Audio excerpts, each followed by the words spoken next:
नमस्कार मित्रांनो, आजच्या नवीन ब्लॉगमध्ये तुमचं स्वागत। आज संध्याकाळी हवामान खूपच सुंदर झाले होते। आकाशात काळे ढग दाटून आले होते आणि पाऊस कधी सुरू होईल असे वाटत होते। मी छतावर गेलो आणि त्या सुंदर वातावरणाचा आनंद घेत होतो।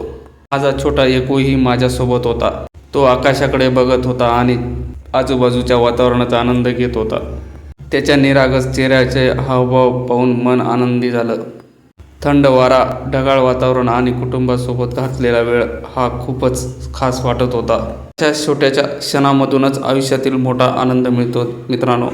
कामाच्या धावपळीत असे निवांत क्षण क्वचितच मिळतात, त्यामुळे प्रत्येक क्षण मनात साठवून ठेवावा असे वाटत होते। आकाशात बदलणारे ढगांचे रंग, वर दिसणारा पावसाचा पडदा आणि वातावरणातील गारवा मनाला एक वेगळीच शांतता देत होता। निसर्गाच्या सानिध्यात कुटुंबासोबत घालवलेला हा संध्याकाळचा वेळ आयुष्यभर लक्षात राहील। अशा सुंदर आठवणीच आपल्या जीवनाला खरा आनंद आणि समाधान देतात। पाऊस पडो अथवा ना पडो, पण अशा सुंदर क्षणाचा वर्षाव मनावर कायम होत राहतो। चला मित्रांनो, व्हिडिओ आवडल्यास लाईक, फॉलो, कमेंट करायला विसरू नका आणि भेटूया आपण पुढच्या व्हिडिओमध्ये। धन्यवाद मित्रांनो।